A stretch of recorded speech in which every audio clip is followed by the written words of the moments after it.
Picture this: 35 brand new houses, a whole neighborhood of families sitting proudly on land that didn't belong to the HOA. It belonged to one man, a man they thought was powerless.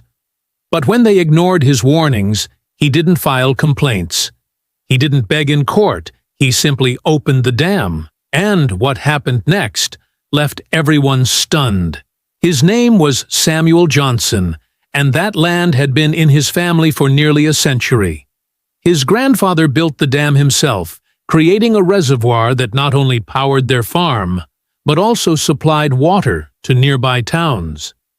The HOA, blinded by greed, ignored Samuel's ownership rights and built 35 homes directly on the floodplain. They laughed when he warned them, but Samuel knew something they didn't. The day came when Samuel finally acted. After yet another HOA letter mocking his ownership claim, he drove out to the dam, placed his hands on the heavy rusted wheel, and began to turn. At first, just a trickle, then a roar. The water surged forward like a sleeping giant awakening, rushing down the valley straight toward the development built on his land. The floodwaters didn't just soak lawns, it swallowed roads, backyards, and foundations. Panic spread through the neighborhood. Homeowners who had once sneered at Samuel were now begging for answers. And while the HOA scrambled, Samuel stood calmly on the dam, watching the water reclaim the land that was rightfully his.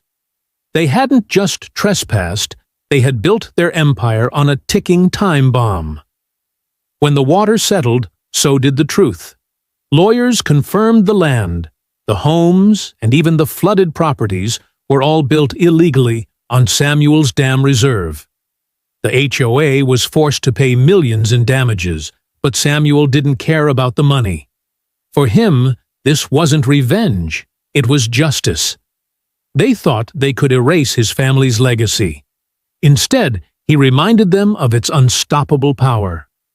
And so the HOA learned a painful truth: never build on land you don't own, and never underestimate the man who controls the dam.